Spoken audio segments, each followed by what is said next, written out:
Masters athletics క్రీడాకారులకు Shri Ganesh foundation తరపున పూర్తిగా సహాయ సహకారాలు అందిస్తామని కంటోన్మెంట్ శాసనసభ్యులు శ్రీ గణేష్ తెలిపారు. సికింద్రాబాద్ కంటోన్మెంట్ జింకానా మైదానంలో మాస్టర్స్ అథ్లెటిక్స్ అసోసియేషన్ ఆధ్వర్యంలో క్రీడా పోటీలు నిర్వహించారు. ఈ యొక్క కార్యక్రమానికి ముఖ్య అతిథిగా cantonment MLA Shri Ganesh, cantonment board CEO Madhukar Nayak, మాజీ మంత్రి మేడ్చల్ శాసనసభ్యులు CH Mallareddy, Marri Rajasekhar Reddy, cantonment sports chief partners Jampana Pratap, Olympic association general secretary Mallareddy, sports association state secretary Prabhu Kumar Goud తదితరులు హాజరయ్యారు. ఈ సందర్భంగా ఎమ్మెల్యే శ్రీ గణేష్ మాట్లాడుతూ మాస్టర్స్ సీనియర్ సిటిజన్స్ అన్ని క్రీడా రంగాలలో పాల్గొని ప్రతిభ కనబరుస్తూ రాష్ట్ర స్థాయి నుండి జాతీయ స్థాయిలో ప్రతిభ కనబరుస్తున్న క్రీడాకారులను ఎమ్మెల్యే అభినందించారు. ఇకపై మాస్టర్ అథ్లెటిక్స్ రాష్ట్ర జాతీయ స్థాయి క్రీడలను శ్రీ గణేష్ ఫౌండేషన్ ఆధ్వర్యంలో నిర్వహిస్తామని తెలిపారు. వివిధ క్రీడలలో గెలుపొందిన మాస్టర్స్ అథ్లెటిక్స్ వారికి గోల్డ్ మెడల్స్ సర్టిఫికెట్తో వారిని ఘనంగా సన్మానించారు.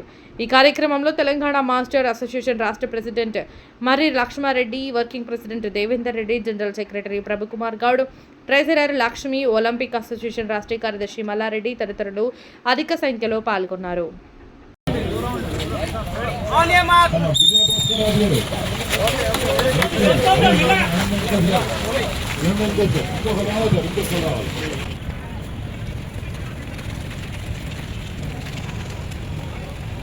పెద్దలు గౌరవనీయులు మాస్టర్స్ అథ్లెటిక్ అసోసియేషన్ ప్రెసిడెంట్ అయిన లక్ష్మారెడ్డి గారికి, అదే మాదిరిగా వైస్ ప్రెసిడెంట్ అయిన ఒలింపిక్ జనరల్ సెక్రటరీ అయిన మల్లారెడ్డి గారికి, ఈ క్రీడలకు కంటోన్మెంట్ కాన్స్టిట్యున్సీల అనునిత్యం సహకరిస్తూ క్రీడాకారులను ప్రోత్సహిస్తున్న మాజీ వైస్ ప్రెసిడెంట్ జంపన్న ప్రతాపన్న గారికి, అదే మాదిరిగా వైస్ ప్రెసిడెంట్ దేవేందర్ రెడ్డి గారికి, ఈ యొక్క అసోసియేషన్ సభ్యులందరికీ మరియు ఈ యొక్క కాంపిటీషన్లో, ఈ అథ్లెటిక్ కాంపిటీషన్లో పాల్గొన్న ప్రతి ఒక్కరికి హృదయపూర్వకంగా నమస్కారం మరియు శుభాకాంక్షలు తెలుపుతున్నాను. మీడియా మిత్రులకు కూడా నమస్కారం తెలుపుతూ ఈరోజు చాలా సంతోషంగా ఉంది ఈ యొక్క అథ్లెటిక్ కాంపిటీషన్లో పార్టిసిపేట్ చేయడం. ఎందుకంటే ఈరోజు వయసులు అనేది ఒక నంబర్గా ఇక్కడ అర్థమవుతుంది. జనరల్గా ఈరోజు చూస్తున్న మనం ఈ రోజున్న కాలుష్యం పరిస్థితి కావచ్చు, ఫుడ్ పరిస్థితిలో కావచ్చు, అందరికీ ఎంత హెల్త్ ఇష్యూస్ ఉంది. కానీ ఇక్కడ 90 ఏళ్ళ మనిషిని చూసినా కూడా ఒక యువకుడు లెక్క ఉన్నాడంటే వారు ఒక డిసిప్లిన్, ఒక స్పోర్ట్స్ మీద చూపించే కాన్సన్ట్రేషన్, వారి హెల్త్ మీద చూపించే కాన్సన్ట్రేషన్కే వీరు ఈ వయసులో కూడా ప్రతి ఒక్కరు షేక్ హ్యాండ్ ఇస్తే, నాది మెత్తగా చేతులు ఉంది, వాళ్ళందరూ గట్టిగా చేతులు ఉన్నాయి షేక్ హ్యాండ్ ఇస్తే, అంత బలంగా ఉన్నారు. అంటే ఈరోజు వీరందరూ సమాజానికి ఎంతో ఆదర్శం. వీరి మార్గంలో నడవాలి. తప్పు ఆలోచన కన్నా ప్రతి ఒక్కరూ క్రీడల మీద దృష్టి సారించి ఇలాంటి క్రీడలు చేసే వాళ్ళని ప్రతిసారి గవర్నమెంట్ నుంచి కావచ్చు, యాజ్ ఏ ఎమ్మెల్యేగా కూడా ఈరోజు నేను ఒక బాధ్యతగా ఫీల్ అవుతున్నా. ఏంటంటే రెగ్యులర్గా నెక్స్ట్ నేను ఇలాంటి కాంపిటీషన్స్ శ్రీ గణేష్ ఆధ్వర్యంలో ఆర్గనైజ్ చేస్తానని కూడా మాట ఇస్తున్నాను. ఈ ఆర్గనైజేషన్ చేయడానికి ముఖ్య కారణం ఏంటంటే యువకులు అందరూ వీరిని చూసి, వీళ్ళ జీవిత దినచర్యలు చూసి, వీళ్ళు ఇక్కడ దాకా రావడానికి సక్సెస్నెస్ చూసి వాళ్ళు నేర్చుకొని ముందుకు సాగాలని. ఒకటి హెల్తీగానే ఉంటేనే అన్ని మంచిది. ఎన్ని సంవత్సరాలు బతికినో కాదు, ఎంత బలంగా ఎంత ఆరోగ్యంగా బతికినో అనేది ముఖ్యం. కాబట్టి ఆరోగ్యంగా ఉండాలంటే ఏదైనా యాక్టివిటీ చేయాల్సిన అవసరం ఉంది. ఎప్పుడు మైండ్ని యాక్టివ్ పెట్టాల్సిన అవసరం ఉంది. ఇలాంటి కాంపిటీషన్స్లో పార్టిసిపేట్ చేయాల్సిన అవసరం ఉంది. ఒకటి మన వరకు చేసుకుంటే ఒక లిమిటేషన్ వరకు చేస్తాం. మనం పోటీలలో గెలవాలనుకున్నప్పుడు బాగా బలంగా దాని మీద కాన్సన్ట్రేషన్ ప్రాక్టీస్ చేస్తాం కాబట్టి పర్ఫెక్ట్ సక్సెస్ అవుతుంది.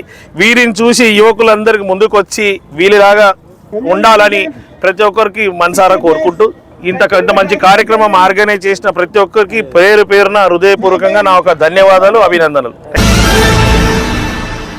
ప్రభుత్వం 10 ఏళ్లలో తెలంగాణలో రేషన్ కార్డులు కూడా ఇవ్వని పరిపాలన చేశారని రవాణా శాఖ మంత్రి పొన్నం ప్రభాకర్ అన్నారు. సికింద్రాబాద్ నియోజకవర్గంలో అర్హులైన పేద ప్రజలకు మంత్రి పొన్నం ప్రభాకర్, సికింద్రాబాద్ ఎమ్మెల్యే పద్మారావు, కలెక్టర్ హరిచందన చేతుల మీదుగా రేషన్ కార్డులను పంపిణీ చేశారు. ఈ సందర్భంగా మంత్రి పొన్నం ప్రభాకర్ మాట్లాడుతూ అర్హులైన ప్రజలకు తెలంగాణ ప్రభుత్వం కొత్త రేషన్ కార్డులను అందజేస్తూ చేయూత అందిస్తున్నట్లు తెలిపారు. సికింద్రాబాద్లోని 1800 మందికి రేషన్ కార్డులు జారీ చేస్తున్నామని అన్నారు.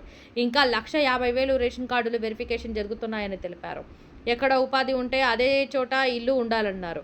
సికింద్రాబాద్ నియోజకవర్గంలో అర్హులైన వారందరికీ ఇందిరమ్మ ఇళ్లు ఇస్తామని పేర్కొన్నారు. గత ప్రభుత్వంలో ఉప ఎన్నికల సమయంలోనే ప్రభుత్వ పథకాలకు ప్రాధాన్యత ఉండేదని, కాంగ్రెస్ ప్రభుత్వంలో ప్రతి ఒక్కరికి అర్హులైన వారందరికీ ప్రభుత్వ పథకాలు అందజేయడమే మా ప్రభుత్వ ధ్యేయమని పేర్కొన్నారు. ఎమ్మెల్యేల అనర్హత పిటిషన్ అంశంపై సుప్రీంకోర్టు తీసుకున్న నిర్ణయాన్ని స్వాగతిస్తున్నామని, తెలంగాణ శాసనసభ స్పీకర్ అంతిమ నిర్ణయం తీసుకుంటున్నారన్నారు.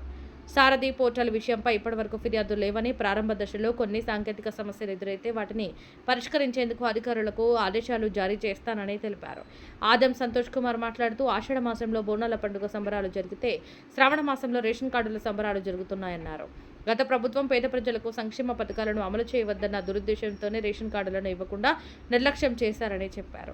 రేషన్ కార్డులో నిరంతరం ప్రక్రియనే, ప్రతి ఒక్కరూ రేషన్ కార్డులను ఉపయోగించుకోవాలని సూచించారు. ఈ కార్యక్రమంలో ఎన్ఎస్యుఐ మాజీ రాష్ట్ర ఉపాధ్యక్షులు ఆదం సృజన్ కుమార్, టీపీసీసీ సెక్రటరీ దాడిగా సందీప్ రాజు, బౌద్ధనగర్ డివిజన్ అధ్యక్షులు అనిల్ కుమార్, తారనాక డివిజన్ అధ్యక్షులు బ్రహ్మాజీ, కాంగ్రెస్ పార్టీ సీనియర్ నాయకులు జలంధర్ రెడ్డి, పవన్ కుమార్, ప్రవీణ్ లాల్, నరసింహ, భూపతి హరి, మందా ప్రభాకర్, రమేష్, వివిధ దేవాలయాల కమిటీ చైర్మన్లు దొమ్మాటి నాగమణి, రామలీల, యూత్ నాయకులు, మహిళలు తదితరులు అధిక సంఖ్యలో